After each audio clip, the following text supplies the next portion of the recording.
प्रत्येक व्यक्ति की आकांक्षा होती है कि उसका व्यक्तित्व आकर्षण से भरा हुआ हो, प्रत्येक व्यक्ति उसकी ओर मुड़ मुड़ कर देखे, प्रत्येक व्यक्ति उसकी ओर चुंबक के समान खींचा चला आए। वह चाहता है कि उसका प्रभाव ऐसा हो जो प्रत्येक व्यक्ति को अपने आकर्षण के बंधन में बांध ले और कोई उससे मुक्त न हो सके।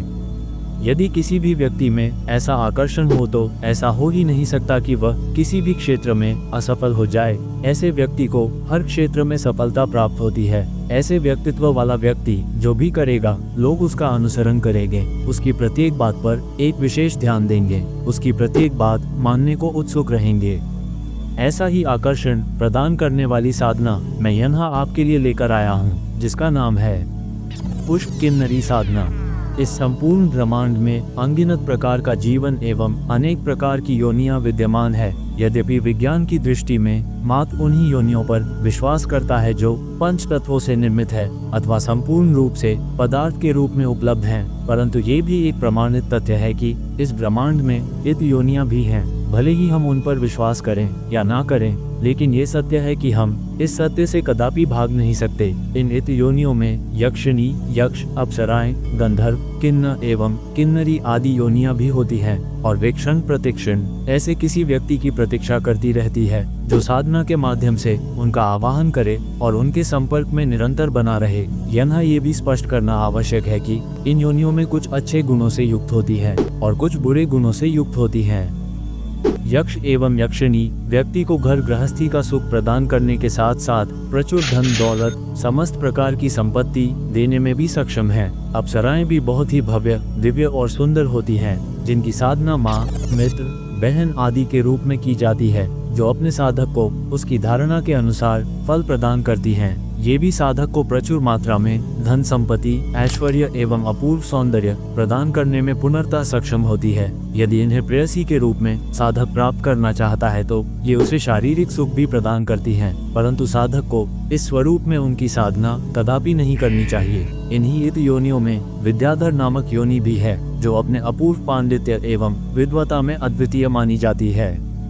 जो भी साधक इनकी साधना सफलतापूर्वक संपन्न करता है, उन्हें ये इत योनियां पांडित्य एवं अतुलनीय विद्वता प्रदान करती हैं। इसी प्रकार अन्य प्रकार की अनेकों योनियां हैं, जिनके संबंध में यहाँ बताना शायद अनुपयुक्त ही होगा, क्योंकि यह एक बृहद विषय है। ऐसी ही इत योनियों में एक योनि किन्न के नाम से जानी जाती है, जिनकी कन्याएं एवं महिलाएं किन्नरी कही जाती हैं। इस योनि के संबंध में प्रसिद्ध है कि ये कला एवं नृत्य आदि के द्वारा देवताओं का भरपूर मनोरंजन करती हैं। किन्नरों और किन्नरियों को भी विभिन्न सिद्धियां प्राप्त होती हैं, जिनके माध्यम से वे अपने साधक की अनेकों कामनाओं की पूर्ति सरलता से कर सकती हैं। ये प्रजाति ऐसी है जिसकी साधना संपन्न करने पर साधक को जीवन पर्यंत अपूर्व बल, आरोग्य, पौरुष की प्राप्ति होती है। उसके शरीर में एक भव्य तेज आने लगता है, सौंदर्य स्वयं उसे देखकर झेपने लगता है।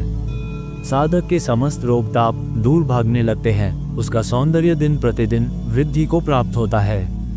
इस साधना की सबसे विशिष्ट बात यह है कि यह अतिशीघ्र फलदायी सिद्धि प्रदान करने वाली एवं सरल है। इसे संपन्न करने वाला साधक अथवा साधिका जीवन पर्यंत जो भी चाहते हैं, किन्नरी उन्हें वो सब कुछ प्रदान करती है और उनकी आज्ञा का पालन करती है। उन्हें पुनर्तः सहयोग प्रदान करती है। ये साधकों के जीवन में धन प्राप्ति के नए नए स्रोत बनाती है, जिससे साधकों अक्षत धन की प्राप्ति होती है। वे जीवन पर्यंत संपूर्ण ऐश्वर्य भोगते हैं। शारीरिक सुख, अन्न, वस्त्र, मानसिक संतुष्टि, स्वर्ण एवं स्थायी संपत्ति इन किन्नरियों द्वारा अपने साधकों को प्रदान की जाती है। इनकी विशिष्टता एक और है, और वह है अपने साधकों को इनके द्वारा मार्गदर्शन प्रदान करना। ये समय समय पर अपने साधकों को एक उत्तम सलाहकार के रूप में सलाह प्रदान करती रहती हैं और कब उसे क्या करना है, ये सब उन्हें समय समय पर स्पष्ट करती रहती है, जिससे साधक का जीवन अत्यधिक सरल हो जाता है और वह समस्त कार्य उनकी सलाह के अनुसार करने लगता है और उत्तम फल की प्राप्ति करता है। लेकिन यदि किसी प्रकार की विपत्ति साधक पर आने लगती है तो ये किन्नरियां तन मन धन से साधक की सहायता करती है।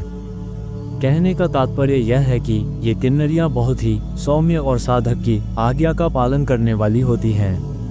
ये विभिन्न कलाओं में पारंगत होती हैं। नृत्य में ये श्रेष्ठ मानी जाती हैं। और अपने साधक को अपनी नृत्य कला के माध्यम से अत्यंत ही आनंद प्रदान करती हैं। यदि साधक किसी भी प्रकार की कला के क्षेत्र में होता है तो ये उसे उसकी कला के क्षेत्र में श्रेष्ठतम, लोकप्रिय और अद्वितीय बना देती हैं, जिससे साधक अपार यश एवं कीर्ति प्राप्त करता है। उसे बोलने की वह स्थिति प्राप्त हो जाती है जिसके द्वारा वह किसी को भी सरलता से प्रभावित कर सकता है, अर्थात उसमें अचंभित करने वाला वाक चातुर्य आ जाता है। वास्तविकता यह है कि इस साधना के संबंध में जितना भी कहा जाए वह कम है। किन्नरी चिरयौवनमयी होती हैं, अतः इनकी साधना संपन्न करने वाले साधक भी जीवन भर यौवन से परिपूर्ण बना रहता है। चूंकि ये किन्नरियां अत्यंत ही सुंदर, सरल एवं सौम्यता से पूर्ण होती हैं, अतः अपने साधक के साथ ये कभी विश्वासघात नहीं करती हैं और इस प्रकार साधक को एक ऐसे मित्र की प्राप्ति हो जाती है जिस पर आंखें बंद करके विश्वास कर सकता है। यदि किसी समय साधक स्वयं को तन्हा महसूस करता है या उदास होता है तो किन्नरी हर प्रकार से उसे खुश करने का प्रयास करती है और विभिन्न प्रकार से उसका मनोरंजन करती है। इस प्रकार की साधनाओं के विषय में कहा जाता है कि ये साधनाएं तुच्छ श्रेणी की होती हैं और साधक को विभिन्न प्रकार की हानि पहुंचाती हैं। ये कथन सत्य नहीं है।